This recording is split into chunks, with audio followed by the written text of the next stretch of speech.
شریف کے حق درود و سلام پیغمبر، سلام سید الاولیاء کے لٹے گھر پر، سلام محسن اسلام خستہ لا شو،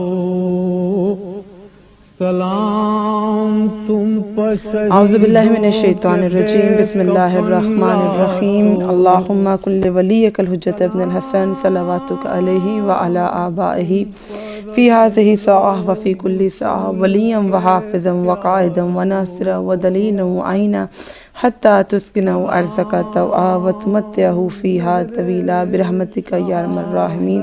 اللہم صلی علی محمد وآل محمد وعجل فرجہم اجمعین۔ اے ماتمیوں شاہ کا ماتم ہوا آخر، اے ماتمیوں شاہ کا ماتم ہوا آخر، روئے نہ دبیر آہ ماہ محرم ہوا آخر، لو چہلم سلطان دو عالم ہوا آخر، غم رہ گیا پر غم کا وہ موسم ہوا آخر، سر کھول دو اور پھاڑو گرے بانوں کو اپنے، اے مومنو رخصت کرو مہمانوں کو اپنے۔ اللہم صلی علی محمد وآل محمد وعجل فرجہم اجمعین۔ السلام علیکم مومنین، this is me Sayyida Anam Naqvi and with me is my sister Aruj Naqvi. First of all, we are presenting our condolences in bargah of Imam Zamana, the Imam of our time. May Allah hasten his day appearance. اور آج کا دن جو ہے بہت دردناک دن بھی ہے، بے شک ربیع الاول کا مہینہ ہے۔ ہماری کوشش یہی ہے کہ اس ماہ کی بڑی اہم جو تاریخیں گزری ہیں ہم وہ بھی بیان کر دیں۔ تو آج ربیع الاول کی مناسبت کیا ہے؟ بہت سے لوگ جلوس میں شرکت کے لیے جائیں گے، بہت سے ہمارے ویورز ایسے ہیں جن کو یہ سمجھ میں نہیں آئے گا کہ محرم تو ختم ہو گیا، سفر تو ختم ہو گیا، تو آج اتنے عزادار کیوں نظر آ رہے ہیں؟ آج اتنی عزاداری، اتنی شبیہات برآمد ہو رہی ہیں اور ایسی برآمد ہو رہی ہیں کہ جیسے محرم کے آغاز میں برآمد ہوئی تھی۔ تو آپ سب کے لیے کہ جن کو نہیں معلوم، جیسے محرم کے آغاز میں آپ نے دیکھا تھا کہ پروسیشنز ہو رہے تھے اور شبیہات برآمد ہو رہی تھی، عزادار آپ کو روڈز پہ نظر آ رہے تھے، وہ تھا استقبال ماہ محرم۔ اور 8 محرم کے دن ہوتا ہے الوداعی جلوس، اور الوداع کے معنی یہ نہیں ہوتے کہ ہم نے غم حسین کو الوداع کہہ دیا۔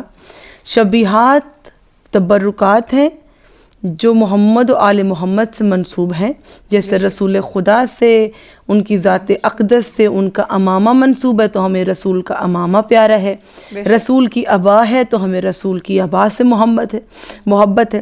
اگر رسول خدا کی نالین ہے تو اس نالین کو ہم، یہاں پر آپ نے دیکھو نالین والے بیجز ملتے ہیں تو سر پہ لگاتے ہیں، کوئی اپنے کالرز پہ لگاتے ہیں، کوئی میلاد میں بانٹتے ہیں، یعنی کہ رسول اکرم سے منسوب ہر چیز کی تعظیم ہے، تم سر آنکھوں پہ بٹھاتے ہیں۔ تو الوداعی جلوسوں میں جو تبرکات دیکھیں کہ پھر سے باب اللواء علی اثر کا جھولا نظر آ رہا ہے، پھر سے آپ کو تابوت نظر آ رہا ہے امام کا، پھر سے ذوالجناح کی زیارت نظر آ رہی ہے۔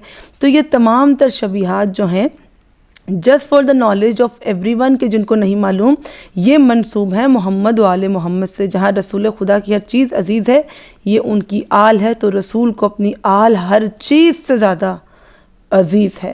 تو اس احترام میں آج کا جو ہم نے اس مجلس کہہ لیں، پروگرام کہہ لیں، ہم نے اس کو رسول خدا کی بارگاہ میں پیش کرنا ہے ایز اے ہدیہ۔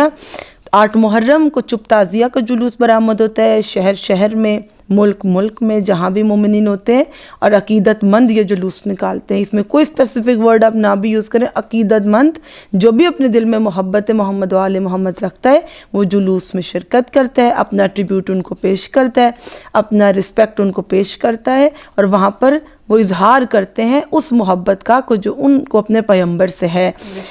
تو ہم ڈسکس کرنے والے ہیں مدینہ سے واپسی کے مصائب۔ مدینہ سے جب چلے تھے وہ ایک سفر تھا، محرم کا آغاز تھا، 2 محرم کو مولا کربلا پہنچے، کیسے شہادتیں ہوئیں، پھر چہلم آیا، سفر گزرا، شام میں قید نبھائی۔ 8 ربیع الاول کا وہ مہینہ، وہ دن ہے کہ جب اہل بیت حرم کی مدینہ واپسی ہے، قیدوں سے رہائی ہو گئی ہے۔ اور یہ میں آپ کو کلیئر کر دوں یہاں پر کہ کوئی اتنا اچھا نہیں، تاریخ کے آپ دیکھ لیں، پیجز کھول کھول کے ہسٹری میں جائیں اور اسٹڈی کریں کہ وہ جو ظالم بڑے سے بڑے ظلم ڈھانے والے تھے وہ اتنے اچھے نہیں تھے کہ وہ رہائی دیتے اور وہ کہتے کہ ہم شرمندہ ہیں. اس میں شرمندگی نہیں تھی، اس میں بغاوت تھی جو شامی لوگوں نے کر دی تھی. شام کے لوگوں کو جب اہل بیت حرم قید ہو کے آئے تھے تو نہیں معلوم تھا کہ جو قید ہو کے آئے ہیں وہ رسول خدا کی آل ہیں، تو انہوں نے پتھر بھی برسائے، انہوں نے ظلم ڈھائے، کیونکہ یہ شام کی حکومت کا اس وقت پر ظالم کا یہ طرز عمل تھا اور اس کا پروپیگنڈا تھا اور اس کی یہ سازش تھی کہ نہیں بتایا جائے گا کہ جس کو ہم نے قتل کیا وہ نواس رسول تھا، جن کو ہم قیدی بنا کے لائے یہ حرمت رسول ہیں. لیکن کیسے جناب زینب کبریٰ کے ذریعے، کیسے اہل بیت کے ذریعے، مجالس کے ذریعے یہ پیغام دنیا تک گیا، اور پہلی مجلس ہوئی تھی شام میں اور دوسری مجلس ہونے جا رہی مدینہ میں. کتاب ہے مدینہ سے مدینہ تک، جو نہیں جانتے وہ جانتے ہوں کہ اس آتھر کو، بہت مستند اوتھینٹک بک ہے. anyone who wants to know can study the history.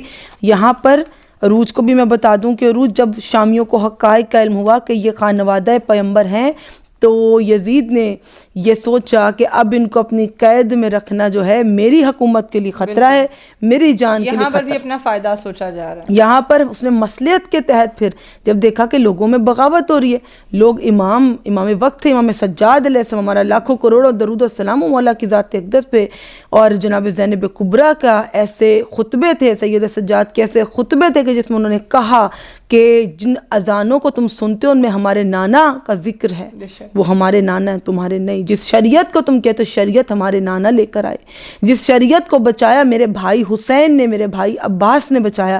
ان خطبوں نے اس دین اسلام کو پروان چڑھایا. آج وہ بی بی ان کے لیے عماریاں تیار کی جا رہی ہیں. پروردگار نے اہل بیت کو ایسی فصاحت و بلاغت کلام میں عطا کی تھی کہ ظالم ڈر گیا اور گھبرا گیا، اور جتنے اس نے بلائے تھے اپنے محل میں، باقی سفیر بلائے تھے، ایمبیسڈرز بلائے تھے، سب کہنے لگے کہ یہ تو اولاد علی ہیں، اولاد رسول خدا ہیں، اولاد فاطمہ زہرا. اے ظالم تو نے کتنا بڑا ظلم ڈایا، یہاں تک کہ اس کے گھر والے اس کے اگینسٹ ہو گئے، حکومت خطرے میں. تو اب جناب عماریاں تیار ہو گئیں اور انتہائی دردناک ماحول. اہل بیت کو یاد آ گیا کہ جو مدینہ سے چلے تھے تو ہمارے ساتھ ہمارے وارث تھے، ہمارے بیٹے تھے.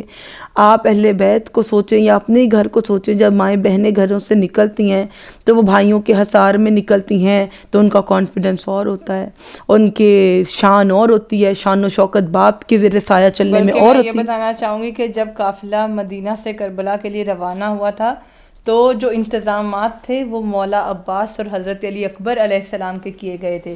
کہاں وہ کیے گئے انتظامات، کہاں وہ کیے گئے پردے، اور کہاں رات میں سفر کرنا کہ ان کے جن کے نامحرموں نے کبھی آواز نہیں سنی، جن کو ہمیشہ رات میں سفر کروایا گیا، اگر کیا تو ہمیشہ دن کے پردے سے بچایا گیا.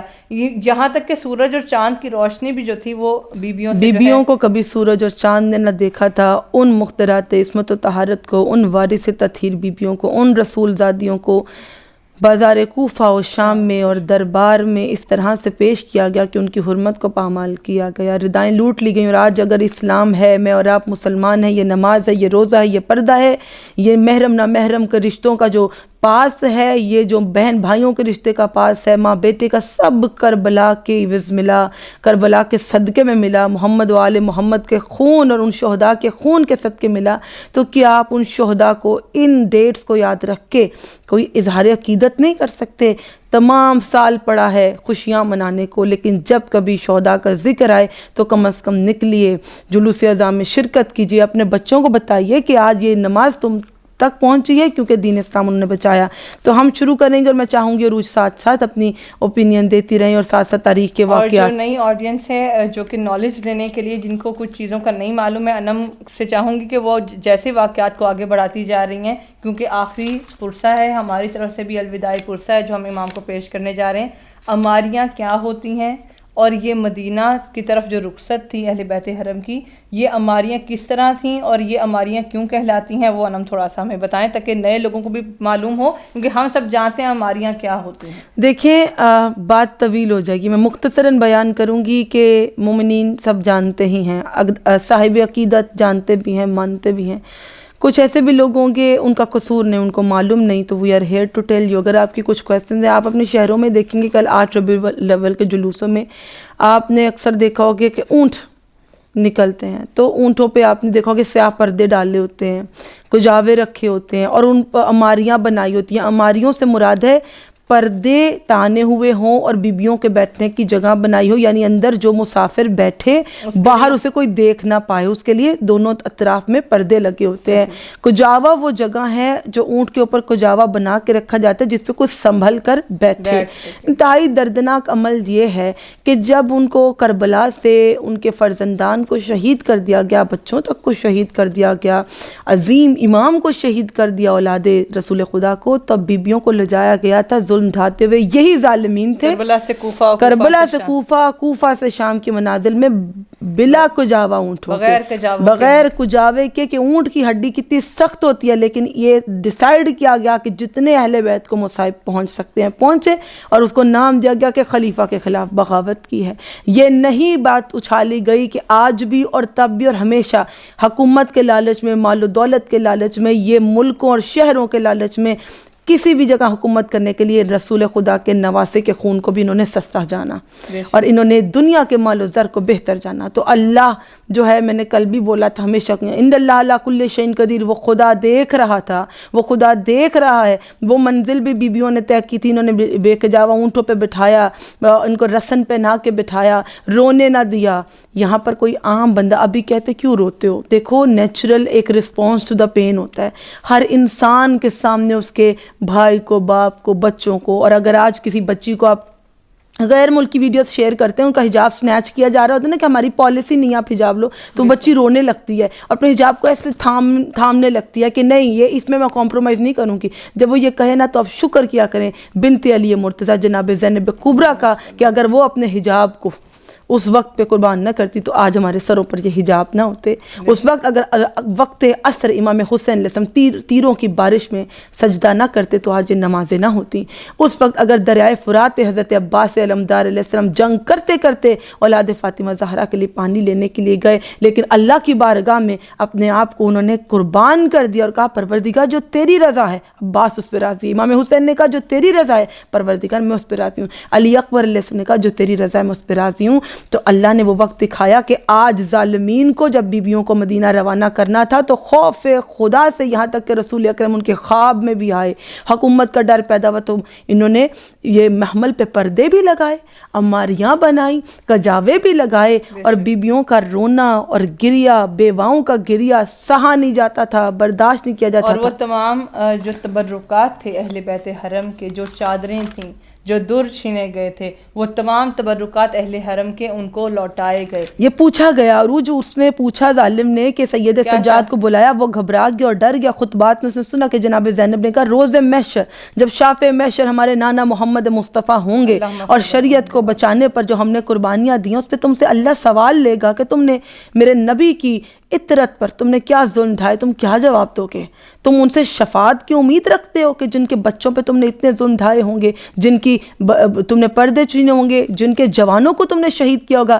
اب یہ جب گھبرایا، ڈرا اور اسے حکومت کا بھی ڈر آ گیا کہ بغاوت ہو گئی، تو اس نے سید سجاد سے کہا کہ اپنی پھوپھی اماں سے پوچھئے کہ واپسی کے لیے کیا انتظامات چاہیے. یہ کوئی ان کو فیسیلیٹیٹ نہیں کر رہا تھا، یہ بغاوت کا خوف تھا، اور یہ اب اس کو کرنا ہی پڑنا تھا کیونکہ مزید ان کو قید میں نہیں مزید نہیں رکھ سکتا. شام کی وہ عورتیں اور شام کے وہی لوگ کہ جو اہل بیت حرم کے داخلہ شام پہ ان کے ساتھ سخت رویے سے پیش آئے تھے، اب وہ عالم تھا. اہل بیت ان ہستیوں کو کہتے ہیں کہ اگر وہ زندانوں میں ہوں تو دروغہ ایمان لے آئیں. اہل بیت ان ہستیوں کو کہتے ہیں کہ جن کی عبادتوں اور ریاضتیں، ان کی تسبیح اور تقدیس خدا سے، حمد و ثنا سے مخلوق خدا ایمان لے آئے اور مسلمان ہو جائے. تو اہل بیت نے یہ ثابت کیا، قید و بند کی سختیاں جھیل کے یہ ہمیشہ کا سبحان ربی العلیٰ و بحمدہ، تکلیفوں میں اور پابند رسن تھے، اور گلے میں توق و زنجیر اس نے ڈال رکھے تھے، پھر بھی اہل بیت کہتے تھے سبحان ربی العظیم و بحمدہ، پاک ہے وہ خدا، حمد و ثنا اسی کے لیے، ہم ہر حال میں اس پہ راضی ہیں. اور سر حسین تلاوت کرتا جاتا تھا. تو جب یہ اس نے ظالمین نے ان کو واپس بھیجا تو شام کی عورتوں نے آ کے بی بی کے سامنے گریہ کیا، معافی مانگی اور رونے لگے. اور سید سجاد سے جناب زینب نے کہا ظالم نے پوچھا ہے نا کہ ہمیں کیا چاہیے، ہمیں کسی چیز کا لالچ نہیں. اس نے جو ظلم ڈھانے تھے ڈھالی, اسے کہو کہ جو تبرکات ہمارے لوٹے تھے کربلا میں وہ آپ واپس کر دیجئے. تو تبرکات کا کنسپٹ میں کلیئر کر دوں. تبرکات کیا ہیں؟ انہوں نے امام حسین علیہ السلام کا جو کرتا لوٹا تھا وہ کرتا واپس کر دیں, جس میں تیر لگے تھے, جس پہ نیزے لگے تھے, جس پہ تلواریں لگی تھی, وہ جناب زہرا کے لال کا کرتا واپس کر دیں. انہوں نے جو انگوٹھی میرے مولا کی اتار لی تھی وہ واپس کر دیں. جناب سکینہ کا جو حجاب چھینا تھا وہ واپس کر دیں. جو ان کے کانوں میں در تھے جو ان کے بابا نے پہنائے تھے, آج ہم روتے ہیں. ظالم سے کہو, وہ جن کو نہیں معلوم نا ان کو لگے گا عجیب کہ کیوں رونا آ رہا ہے, کیوں آج ایک بات جو محرم میں گزر چکی, کچھ لوگوں نے تو صرف 10 دن کا محرم منایا ہے. یقین کیجیے 8 ربیع الاول کا دن بڑا سخت دن ہے. یہ تبرکات بی بی کو واپس ملے ہیں. تو میں مختصراً چادریں بیبیوں کی جو انہوں نے لوٹ لی تھیں اور وہ چادریں واپس آئیں, تو ایک چیز بی بی نے کہی تھی, بس اس کے بعد ہمیں پہلے کربلا جانا ہے. اور جو میں کچھ نام امپورٹنٹ ہے بتا دیتی ہوں کہ یہاں پر جو قافلے کے سالار بنے وہ ہیں نعمان بن بشیر انصاری, کہ انہوں نے قافلے کو وہاں ٹھہرایا جہاں جہاں بی بی نے کہا اہل بیت جب چاہتے ہیں روکوں گا, جب کہیں گے چلاؤں گا, جہاں کہیں گے لے کے جاؤں گا, یہ اہل بیت کی مرضی. اگر دن میں سونا چاہیں, رات میں سفر کرنا چاہیں, اہل بیت کی مرضی, کیونکہ میں رسالت کے خاندان کی عزت کرنے والا ہوں, میں محب اہل بیت ہوں, میں محب محمد و آل محمد ہوں. تو بشیر بن انصاری کی سربراہی میں قافلہ چلا ہے, اور یہ قافلے کو کچھ سپاہیوں کے ساتھ لے کر بیوگان اور یتیموں کا یہ قافلہ مستورات کے رونے کی صداؤں کے ساتھ مدینہ سے نکلا. تو ایک جنکشن پہ آ گیا, ایک ایسا دو راہ تھا. اور بلکہ نا میں یہ بتانا چاہوں گی جو بھی زیارات کر چکے ہیں اور جو انشاءاللہ آگے کرنے والے ہیں, کہ جب شام سے یہ قافلہ مدینہ پہنچنے والا تھا اور رستے میں تھا, جیسے ہم نے بتایا کہ قافلہ سالار اس وقت کون تھے یا قافلہ کو لے کے جانے والے کون تھے, یہاں پر جب بی بی شام سے گئی تھیں تو شامی عورتوں سے ایک وعدہ لیا تھا کہ میں تمہارے پاس ایک امانت چھوڑ کر جا رہی ہوں, اور اس قبر کی جو امانت چھوڑ رہی ہوں, کیا چھوڑے جا رہی ہوں, شہزادی سکینہ سلام اللہ علیہا, ٹھیک ہے, جو کہ امام حسین کی 4 سالہ بیٹی ہیں. جن کو نہیں معلوم بتا دیں کہ جب انہوں نے قید کا حکم دیا تھا, اسی قید میں, اسی زندان میں ایک 4 سالہ بیٹی اپنے بابا کی جدائی میں, جو امام حسین کی بیٹی ہیں, اور وہ کہتی تھی مجھے بابا سے ملوا دو, لیکن وہ وہیں پہ شہادت پا گئیں, کیونکہ نہ رہائی ملی نہ انہیں ان کے بابا ملے. وہ شدت غم سے اور ان کے ظلم و جور سے, جتنے انہوں نے ظلم ڈھائے تھے, 4 سالہ بچی پر تماچے مارے گئے, ان کے بندے چھینے گئے, ان کے کمر پہ تازیانوں کے نشان تھے, لیکن مولا کی وہ بچی, وہ شہزادی بی بی سکینہ صلوات اللہ السلام علیہ زندان شام میں قضا کر گئیں. اور اب یہ جناب زینب کا جو وعدہ تھا جو بی بی ان کو کہہ کر آئی تھی شامی عورتوں کو, اور وہ آج تک وہ نبھا رہے ہیں کہ بی بی نے کہا میں ایک امانت چھوڑے جا رہی ہوں, اس کا خیال رکھنا, اس قبر کا خیال رکھنا, نہ ہی صرف خیال رکھنا, اس کی حفاظت کرنا, اور قبر پر پانی چھڑکتے رہنا, اس کی زیارت کرنا اور پرسہ پیش کرنا. بس مجھے مختصر پیش کرنا تھا. ہمیشہ سے یہ طویل ہوگا, مصائب بہت اہل بیت کے, آپ کی زندگی ختم ہو جائے. یہ تمام تر چھوڑ کر ہم داخل ہوتے ہیں مدینہ میں. اہل بیت پہلے کربلا گئے تھے. اتنا بتا دوں کہ جب وہ نکلے مدینہ کے لیے تو راستے میں کربلا تھا. کہا ہمیں کربلا کے راستے سے مدینہ لے جاؤ, کیونکہ ہم پہلے اپنے بھائی حسین ابن علی پر, امام زمانے کے امام ہیں, ان پہ گریہ کریں گے. ہمارے جو فرزندان شہید ہو گئے اور جن شہیدوں نے ساتھ دیا اسلام کو بچانے میں, ان کو سلام کریں گے, پرسہ دیں گے کہ ہمیں رونے بھی نہ دیا. اس کے بعد ہم مدینہ جائیں گے.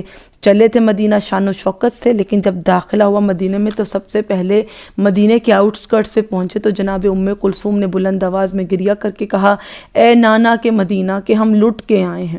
اور جناب زینب کبریٰ نے کہا کہ میں مدینہ کے اندر داخل نہیں ہو سکتی. جب کسی کا گھر اجڑ جائے, اس کے گھر میں رہنے والے مکین ہی نہ ہوں, وہ جن بھائی بھانجوں اور جن بچوں کے سہارے اور اپنے جن کے فرزندان کے سہارے آئے اور اتنے پردے میں آئے, وہ ہی نہ رہیں. آپ کا دل چاہتا ہے کبھی اس ویران گھر میں جانے کا کہ جہاں آپ کے ماں باپ بھی نہ ہوں. کہ واحد رہائی ہے جس کے بعد اپنے وطن جانے کا کسی کا دل نہیں چاہ رہا. یہ وہ رہائی ہے کہ جس کی تمنا جناب سکینہ نے کہی پر انہیں نہ مل سکی. رہائی کے وقت قیدی خوش ہوتے ہیں, لیکن یہ ان کی رہائی تھی کہ جن کا نہ کوئی جرم تھا نہ کوئی خطا تھی, اور بے خطا ان کو قید کیا گیا, بے خطا ان کو شہید کیا گیا. اب وطن واپسی پر وہ خوش نہیں ہیں, کیونکہ وہ سب لٹا کر آئے ہیں, وہ جانیں دے کر آئے ہیں, اور وہ ایسے جگہوں سے ہو کر آئے کہ جب خدا نے ان کو کبھی وہ مقامات نہ دکھائے تھے۔ یہ قافلہ عزاداری کی، انہوں نے 3 دن کربلا میں عزاداری کی، اور عزاداری کر کے حضرت عباس اور سید الشہداء کی قبروں کی خوشبو لے کر بچوں نے چین پایا، جو بچے سادات کے بچ گئے تھے بیبیوں نے چین پایا۔ ہائے میرے بھائی حسین، میرے پہ یہ ستم ہوئے۔ آج بھی کوئی بہن اگر بھائی سے ملتی ہے کچھ مشکلوں کے بعد تو وہ یہ ضرور بتاتی ہے کہ اس پہ کیا بیتی، ماں سے ملتی تو ضرور بتاتی ہے۔ میں اگر بک سے نہ بھی پڑھوں تو یقین جانیے کہ اہل بیت حرم سے ایسی ہمیں محبت ہے کہ ہمارے سینوں میں یہ اترا، اور یہ تاریخ سینوں میں اتر چکی ہے۔ میں ویسے ہی آپ کو بیان کرتی ہوں، یہ اس بک کے الفاظ ہیں۔ جناب ام کلثوم نے گریہ کیا، جناب زینب نے کہا کہ میرے بیٹا سجاد میرے لیے باہر خیمے لگا دو مدینہ کے باہر، کہ میرے گھر جانے کی ہمت نہیں ہو رہی۔ گھر مرکز میں، مدینہ کے مرکز میں محلہ بنی ہاشم ہے، تو وہاں پر کون رہ گیا ہے؟ جناب ام سلمہ ہیں، جناب ام البنین مادر ابوالفضل عباس زوجہ امیر المومنین ہیں، جناب صغرا ہیں مولا حسین ابن علی کی وہ شہزادی جو بیمار تھیں، کربلا نہ جا سکی تھیں، اور فضل ہیں حضرت عباس صلی اللہ علیہ وسلم کے بیٹے انتظار کر رہے ہیں۔ اب جب بشیر پہنچا، مولا سجاد نے سوچا کہ کیسے اطلاع دی جائے مدینہ والوں کو کہ فرزند رسول شہید ہو گئے، تمام خانوادہ شہید ہو گیا اور بیبیاں پلٹ آئی ہیں، اور حضرت محمد حنفیہ تھے محلہ بنی ہاشم میں، فرزند امیر المومنین انتظار میں تھے۔ اب مدینہ کے باہر خیمے نصب کر دیے گئے۔ جناب زینب کبریٰ ان خیموں میں بیٹھ گئی کہ جس نے مجھے پرسہ دینا ہے ان خیموں میں آ کر دے دے، میں گھر جا سکتی۔ اور بلکہ روایات میں یہ بھی ہم نے پڑھا ہے کہ مدینہ کا جو دروازہ تھا، دروازے سے لے کر مسجد نبوی تک، جب تک کہ اپنی نانا کی قبر پہ نہیں پہنچے تھے، پہلا پرسہ، پہلے جو مصائب جو بیان کیے وہ جناب رسول خدا صلی اللہ علیہ وآلہ وسلم کی قبر پہ بیان کیے کہ یہ مصائب کی کیا کیفیت ہے کہ دروازہ جو مدینہ کا تھا وہاں سے لے کر مسجد نبوی تک، قبر رسول تک زمین آنسوؤں سے تر تھی۔ اللہ اکبر۔ یہ وہ موقع ہے کہ جب جناب زینب کبریٰ نے کہا کہ میں ایسے گھر نہیں جاؤں گی، بشیر نے جا کر محلہ بنی ہاشم میں اعلان کیا کہ حسین ابن علی علیہ السلام شہید ہو گئے، اور کہا کہ فاطمہ زہرا کے لال شہید ہو گئے، رسول خدا کے نواسے شہید ہو گئے۔ تو لوگوں کو تعجب ہوا۔ پہلے اس بشیر نے کہا کہ قافلہ اہل حرم واپس آ گیا، تو مدینے کے کچھ نوجوان تھے، ان نوجوانوں نے کہا ہمارے دوست علی اکبر آ گئے ہوں گے، 18 سالہ جوان مولا حسین کے، تو جوانوں کی جوانوں سے دوستی ہے، تو مدینے کے جوان کہنے لگے کہ حسین ابن علی کے فرزند آ گئے ہوں گے، چلو جا کر ملتے ہیں۔ اور اس کے بعد کیونکہ مولا حسین جنگ کی غرض سے نہیں گئے تھے، مولا حسین گئے تھے نصرت دین کے لیے، اور ان کو دھوکے سے شہید کیا گیا، مہمان بنا کے بلایا گیا اور شہید کر دیا گیا۔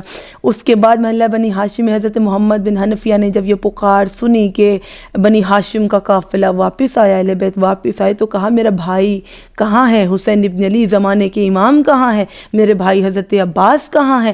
ہمارے لخت جگر کہاں ہے؟ تو بشیر کہنے لگا کہ آپ میرے ساتھ چلیے اور میں آپ کو ان تک لے جاتا ہوں۔ اور انم آپ سوچئے، اور اگر ہم محسوس کریں تو وہ کیا منظر تھا کہ جب حضرت محمد حنفیہ گھوڑے پر سوار ہوئے تو کیا دیکھتے ہیں کہ دروازہ مدینہ سے مدینہ کے بوڑھے، کیا خواتین، کیا مستورات، کیا اور بچے، سب منتظر تھے، ہر کوئی جو ہے وہ واہ حسینہ اور بلند واہ حسینہ کی صدا، واہ محمدہ، واہ غریبہ، واہ مظلومہ کی صدا، کہ جب کوئی پردیس میں مدینہ کے تھے نا، اہل بیت مدینہ کے رہنے والے تھے لیکن پردیس میں شہید کر دیے گئے، تو مدینہ کے لوگ محبت سے رونے لگے، گریہ کرنے لگے۔ اب ایک وہ جو بچے نا حضرت عباس کے معصوم بچے، انہوں نے بشیر کے ہاتھ میں دیکھا تو سیاہ علم تھا، اور فضل نے پوچھا کہ بشیر یہ میرے بابا کا علم ہے، یہ علم ہمیشہ حضرت عباس صلی اللہ علیہ وسلم میرے بابا اٹھاتے ہیں، یہ علم آپ نے کیوں اٹھا رکھا ہے؟ اہل بیت کے گھر کے بچے ہیں، سمجھ گئے، اور دیکھا گیا کہ ایک معصومہ ہے، ایک بچی ہے، اہل بیت کے گھرانے کی بچیاں بھی پردہ پوش ہیں اور معصوم اور عبادت گزار ہیں، اور تاریخ کہتی ہے کہ وہ علی اکبر سے ایسی محبت کرتی تھی کہ علی اکبر علیہ السلام جب سے گئے تھے نا تو وہ زمین پر خط کھینچتی تھی کہ میرا بھائی کب واپس آئے گا، قدموں کے نشانوں پہ رویا کرتی تھیں، اور بابا حسین کو کہتی تھی کہ چاہے میں بیمار ہوں مجھے لے جاؤ۔ اب انتظار تھا کہ بابا آ گئے ہیں۔ جناب فاطمہ صغرا، جناب فاطمہ صغرا، ہر بیٹی کا نام مولا نے فاطمہ رکھا، جو بڑی ہیں تو فاطمہ کبریٰ، چھوٹی ہیں تو فاطمہ صغرا، ہر بیٹے کا نام علی رکھا، ہر بیٹے کا نام علی رکھا، علی ابن الحسین رکھا، علی الاصغر، علی الاکبر رکھا۔ اب جناب صغرا کو بیٹیاں اس سے اگر باپ دور ہو جائے نا، مجھے یہ سمجھ نہیں آتا، آج آپ کو بہت تکلیف محسوس ہوتی ہے، ہمیں بھی ہوتی ہے، کبھی کسی بیٹی کو بغیر باپ کے دیکھے تو ہمیں تکلیف ہوتی ہے کہ بچے باپ کی جدائی نہیں سہتے، اور اگر دیکھیں بیٹیوں کو تکلیف پہنچے تو ماں کے گلے لگ کے رونے لگتی ہیں۔ ہمیں سب کے تکلیفیں سمجھ آتی ہیں. ہمیں فقط مصائب اہل بیت نہیں سمجھ میں آتے, ہمیں رسول خدا کے خانوادہ کے یہ مصائب کیوں نہیں سمجھ آتے, ان کے غم میں آنکھوں میں آنسو کیوں نہیں آتے. تو جناب صغرا جو بابا کی منتظر تھیں, جب دیکھا نا کہ علم سیاہ ہیں تو سیاہ علم سوگ کی نشانی ہوتے, تو وہ سمجھ چکی اور کہا کہ خاموش ہوئیں. پہلے دیکھا کہ میرے بابا کہاں ہیں. بشیر نے کہا جہاں سب چل رہے ہیں آپ ساتھ چلیے. حضرت محمد بن حنفیہ چلے, بی بی ام سلمہ نہ, کیونکہ بی بی صغرا بیمار ہو گئی تھی امام حسین کے غم میں, تو ہاتھ تھاما نانی ام سلمہ نے اور کہا کہ آپ میرے ساتھ چلیے. جناب ام البنین چلی اور ان خیموں کی طرف بڑھے جو مدینہ کے باہر اہل حرم نے سب تعزیت, کسی کے گھر میں کچھ ہو جاتا ہے سانحہ تو تعزیت کے لیے آج بھی آپ دیکھتے ہیں کہ ایسے قناتیں لگا دی جاتی ہیں کہ آئیے اس گھر والوں کو پرسہ دیجیے. تو مدینے والے بھی چلے اور جناب ام سلمہ بھی چلیں, جناب ام البنین اور بی بی صغرا, حضرت محمد حنفی اور فضل یہ چلے اور پہنچے خیموں میں. تو دیکھا جا رہا ہے کہ بی بی صغرا نا بول کچھ نہیں رہی ہیں. جناب زینب کبریٰ بی بی صغرا کی جانب دیکھتی ہیں تو جناب صغرا نظر آ رہا ہے چپ ہیں لیکن گودوں میں دیکھ رہی. کبھی بی بی ام رباب کی گود میں دیکھتی ہیں, کبھی بی بی ام فروا کی گود میں دیکھتی ہیں, کبھی بی بی ام لیلہ کی گود میں کچھ ڈھونڈتی ہیں, کبھی کسی بی بی کے پہلو میں کچھ ڈھونڈتی ہیں. تو وہ یہ پہچان نہیں پا رہی کہ جناب زینب کبریٰ اتنی ضعیف, اتنی بزرگ. دیکھیں بزرگی اور ضعیفی کا تعلق عمر سے نہیں ہے, تکالیف سے ہے, مصائب سے ہے. اتنے مصائب سے ہیں پاک بی بی نے کہ حضرت محمد بن حنفیہ نے سمجھا کہ کوئی ضعیفہ بیٹھی ہیں, یہ نہیں سمجھا کہ میری بہن زینب بیٹھی ہیں. اور جناب زینب کبریٰ نے کہا بھائی محمد حنفی آپ دیکھیں وہ بھی وقت آیا کہ بھائی نے بہن کو نہ پہچانا.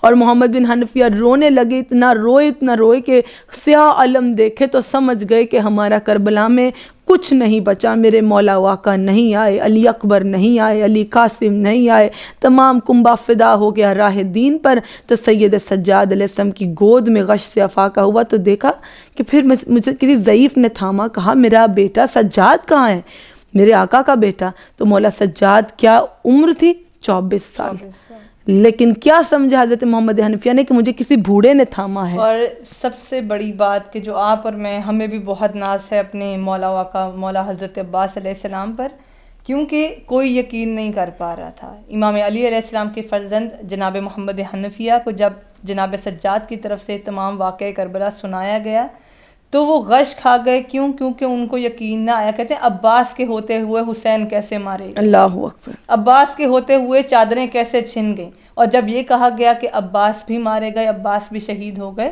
تو غش کھا گئے. اور جب غش سے اٹھے تو مولا سجاد کو بھی پہچان نہیں سکے. اگر آج کسی کو یہ آنسو سمجھ میں نہیں آتے, اہل بیت کا غم سمجھ میں نہیں آتا, تو یہ کچھ نہیں بس بدقسمتی ہے کہ اہل بیت کا غم محسوس ہونے کے لیے you need to be a human first, you need to have a sensitive heart. کسی بھی غم کو محسوس کرنے کے لیے آپ کے دل کا پاکیزہ ہونا, دوسروں کا درد سمجھنا ضروری ہے. اور یہ درد ہے آپ کے, ہمارے پیغمبر کے, اہل بیت کا درد. اب اختتام پہ بس مجھے یہی پیش کرنا ہے کہ جب اتنے مصائب سہے, اتنی مظلومیت سہی اور گودوں میں بچے نہیں ہیں مائیں, جب بغیر ان ماؤں کو میرا سوال ہے کہ جو اللہ تعالیٰ آپ کی گودوں کو آباد رکھے, لیکن کبھی کسی حادثے میں خدا نخواستہ جب کوئی معصوموں کچھ ہو جاتا ہے تو آپ کو لگتا ہے کہ اب آپ اپنے گھر کیسے جائیں کہ گود خالی ہے. تو یہ جب کربلا سے بیبیاں مدینہ آئی تھیں تو خالی گودوں سے آئی تھیں, جب گئی تھیں تو بھری گودوں سے گئی تھیں. اور جن ماؤں کو یہ ارمان تھا کہ بھائی بیٹے جوان ساتھ تھے, جو جوان ساتھ تھے تو ان کے حصار میں گئی تھی. ان بہنوں سے میرا سوال ہے کہ جب آپ کہیں جاتی ہیں اور اپنے بھائیوں کے حصار میں چلتی ہیں یا بھائیوں کے زیر سرپرستی چلتی ہیں, بھانجے یا بھتیجے یا بھانجے یا بھتیجوں کے ساتھ مان سے چلتی ہیں, یا وہ بہنیں جو اپنے بڑے بھائی کی شادی کے انتظار میں رہتی ہیں, اپنے آپ کو جناب صغرا سے ریلیٹ کیجئے کہ وہ مدینہ انتظار میں تھیں کہ کربلا گئے ہیں دین بچانے, میرے بھیا میرے بابا واپس آئیں گے تو ہم علی اکبر کی شادی کریں گے, میں شادی کا سامان کروں گی. اور ان سے میرا سوال ہے کہ جو اپنے بابا سے انسیت رکھتی ہیں بیٹیاں, جب بابا کسی ٹور پہ جاتے ہیں, کسی سفر پہ جاتے ہیں, ایبراڈ کبھی کبھی بابا پردیس میں ہوتے ہیں, تو بچیوں کو کتنا انتظار ہوتا ہے. ماں وہ کمی نہیں پوری کر سکتی جو ایک باپ کی کمپنی میں آپ محسوس کرتے ہو, باپ وہ نہیں کمی پوری کر سکتا جو اپنی ماں کے ساتھ محسوس کرتے ہو. زمانہ آپ پہ ظلم کرتا ہے, ماں کے ساتھ تنہائی میں بیان کرتے ہو. اب جب جناب زینب کبریٰ نے پرسہ لیا اور بی بی صغریٰ خاموشی سے ڈھونڈتی رہیں تو بی بی زینب نے کہا کیا ڈھونڈتی ہیں؟ کہا آپ پھوپھی اماں کچھ نہ کہیے، میں سمجھ گئی کہ ہمارے جوان شہید ہو گئے، بس میں اتنا سوچ رہی ہوں جہاں جوانوں کو قتل کر دیا گیا کہ وہ ظالم اتنے برے تھے کہ میرے 6 ماہ کا بھائی علی اصغر جو گیا تھا، شاید کہ میری ماں کی گود میں اس کو چھوڑا ہوتا، تو میں ہر ماں کی گود میں ڈھونڈتی ہوں کہ شاید علی اصغر واپس آیا ہوگا، جوانوں کو تو شہید کر دیا ہوگا لیکن ایک بچے کی کیا خطا ہوگی، اور بہن سکینہ کو ڈھونڈا کہ جو 4 سالہ معصوم ہے اس کی کیا خطا ہوگی۔ پس پرسہ ہوا، اب جناب ام البنین اور جناب ام سلمہ نے جناب زینب سے کہا اپنے گھر چلیے، اور کہا کہ میں گھر نہیں جاؤں گی، پہلے میں مسجد نبوی میں اپنے نانا کی قبر پہ جاؤں گی، اپنے نانا کی قبر پہ اور اپنی اماں جناب سیدہ فاطمہ زہرا کی قبر پہ جاؤں گی، جو ایک بیٹی پہ بیتی ہے میں وہ سب بتاؤں گی، اس کے بعد میں اپنے گھر جاؤں گی۔ اور بی بی نے تو ابھی اپنے اون و محمد اپنے فرزندوں کو بنا رویا، بی بی مسجد نبوی میں داخل ہوئی۔ یہ اہل بیت کا قافلہ دیکھیں کہ یہ اپنے گھر جانے سے پہلے یہ کیسے رشتے ہیں، یہ رسول خدا کا جگر و گوش ہیں، رسول خدا کی جان ہے، رسول خدا کی خوشبو آتی ہے ان سے، یہ ان کے رشتے ہیں۔ اور سب سے بڑھ کر مصائب تو یہ ہیں کہ جب آپ اتنا سفر جس میں آپ کو انتہا کی تکالیف پہنچا دی گئی ہوں اور آپ کو اپنوں کو رونے بھی نہ دیا جائے، اور پھر جب آپ وطن واپس پہنچے بوجھل دل کے ساتھ کہ آپ کے ساتھ کوئی نہیں، اور پھر جب پرسہ لینے جائیں تو وہ کیفیت آپ اور میں بیان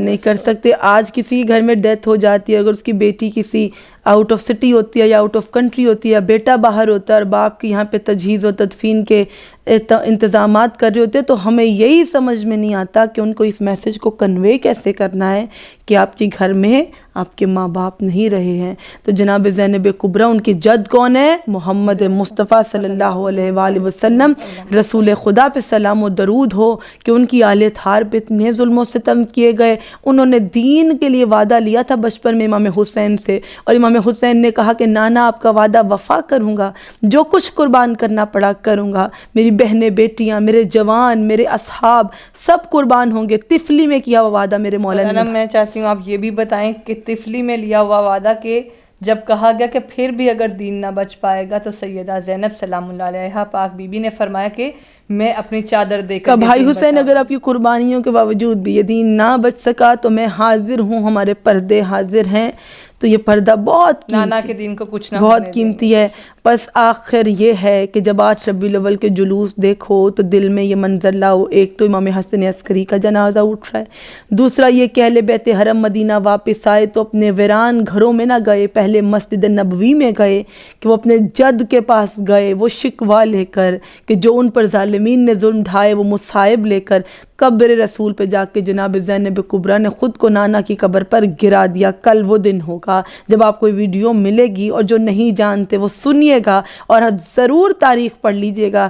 یہی ہوا اور یہی اس میں درج ہے، یہی ہر کتاب میں درج ہے۔ نہ کوئی عیسائی اس سے ڈینائی کرتا ہے، نہ کوئی یہودی ڈینائی کرتا ہے۔ اگر آپ مسلم ہوتے ہوئے اس درد کو نہ سمجھیں تو یہ کسی چیز کی کمی نہیں ہے۔ مسلمان کی نہیں، امام مظلوم کربلا نے انسانیت کا درد، کسی میں انسانیت باقی ہے اس کو سمجھ میں آئے گا۔ میری انم سے ایک ریکویسٹ ہے، پروگرام کے اختتام سے پہلے آپ کی، ہم دونوں کی، ہم سب مومنین کی یہ حسرت ہے کہ سید الشہداء کو آخری پرسہ الوداعی پرسہ پیش کریں، تو میں انم سے چاہوں گی کہ وہ صرف ایک جملہ دہرا دیں کہ جب جناب زینب کرتا لے کر گئی تھی جناب سیدہ فاطمہ کے قبر پر تو وہ کیا تھا، وہ تو ایک واقعہ جو ہے وہ یہ بہت تلخ مصائب ہیں۔ میں نے بہت دیر سے خود کو روکا کہ آپ اس کو ایز اے پروگرام لیں، لیکن ہوا یہی ہے، حقیقت یہی ہے، اور کل کا دن بڑا سخت ہے، اور مظلومیت یہ تاریخ نے رقم جب کر دی، ہر غیر ملکی رائٹر نے بھی لکھا، پڑھ لیجئے گا کہ یہ ہوا، تو ہم بھی پیش کر دیتے ہیں۔ جن سینوں میں دل ہے وہ ضرور روئیں گے، اور وہ کل احترام کا دن منائیں گے اور شہیدوں کو پرسہ دیں گے کہ زینب کبریٰ نے، میری پاک بی بی نے رسول خدا کی قبر پہ خود کو گرا دیا اور کہا کہ نانا آپ کے حسین پہ وہ ظلم ہوئے کہ جو آج تک کسی پہ نہ ہوئے، ملائکہ نے ان پہ گریہ کیا، اور ایک میرا حسین تھا اور لاکھوں کا ہجوم تھا اور سب مل کے مارتے تھے، اور میری ماں نے اس حسین کو چکیاں پیس پیس کر پالا تھا۔ نانا آپ کا دین تو بچ گیا، لیکن ہمارے بھائی حسین نہ رہے، عباس نہ رہے، میرے علی اکبر نہ رہے، قاسم نہ رہے، نانا ہم سب لٹائے اور دین بچا لائے۔ اب قیامت تک یہ اسلام رہے گا اور اہل بیت کی قربانی۔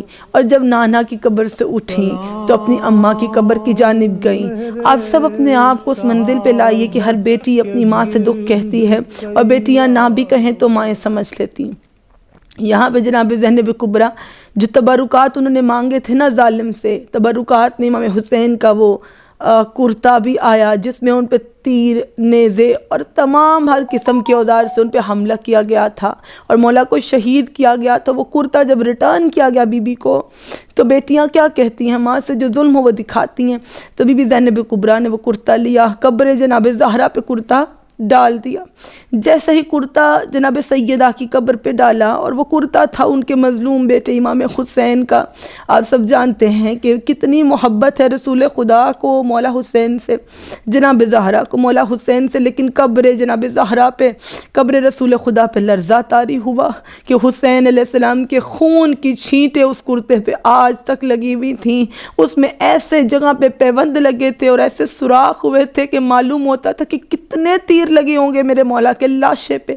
تو بی بی زہرا کا گریہ بلند ہوا، قبر میں سے رونے کی آواز آنے لگی اور بی بی کا ہاتھ باہر نکلا۔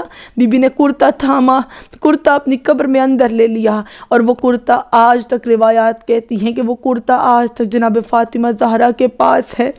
روز محشر جب توحید کی عدالت ہوگی، جب اللہ کی عدالت ہوگی، میدان حشر سجے گا، جب ہر جن و انس کو اس کے اعمال کے لیے حاضر کیا جائے گا، جناب فاطمہ زہرا بھی انصاف لینے کے لیے اللہ کی بارگاہ میں امام حسین کا وہی خون آلود کرتا لے کر حاضر ہوں گی، اور اللہ تعالیٰ کے سامنے ظالمین کو دکھایا جائے گا۔ رسول خدا ان سے پوچھیں گے کہ میری آل کا اور میرے اہل بیت کا کیا قصور تھا کہ اتنی بے دردی سے تم نے کربلا میں ان کو شہید کیا۔ اللہ لعنت اللہ علی القوم الظالمین۔ کل کے دن عماری کے جلوسوں کو دیکھیں تو یاد کیجئے گا منظر کہ اس پہ بیبیاں سوار تھیں، یہ ان کی یاد ہے، ان عماریوں کی۔ اور تبرکات جو مجلس و عزا میں آپ دیکھیں برآمد، ان کی ویسے تعظیم کیجئے۔ ربیع الاول کا مہینہ جیسے رسول سے منسوب پہاڑیاں بنتی ہیں نا، ان پہاڑیوں کی بھی عزت کرتے ہیں۔ کہا جاتا ہے یہ ہم نے غار ہرا بنایا، عزت کرو۔ یہ پہاڑی بنائی ہے رسول خدا کی، ہم نے مسجد نبوی کا ایک سٹرکچر بنایا، شبیہات بنائے، تو سر آنکھوں پہ رسول کا نام بھی لے لو تو وہ چیز مقدم ہو جاتی ہے۔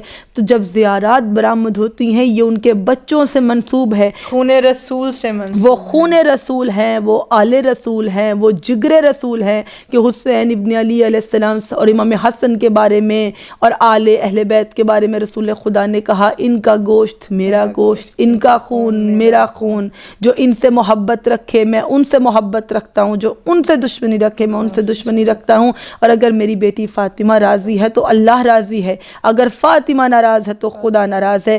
بس اس دعا کے ساتھ کہ اللہ تعالی ہم سب کو ماہ ربیع الاول میں یہ ہدایت دے کہ ہم اہل بیت کی قربانیوں کو ہم قائم رکھیں اور دین اسلام پر چلنے کی ہمیں توفیق عطا فرمائیں۔ اور کل جلوس عزا ہو تو آپ شرکت کیجئے، ہمارے حق میں بھی دعا کیجئے۔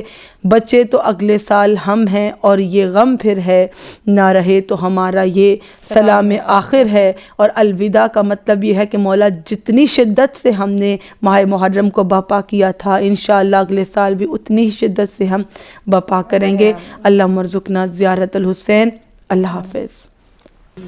شریف کے حق درود و سلام پیغمبر، سلام سید الاولیاء کے لٹے گھر پر، سلام محسن اسلام خستۃ لا شو،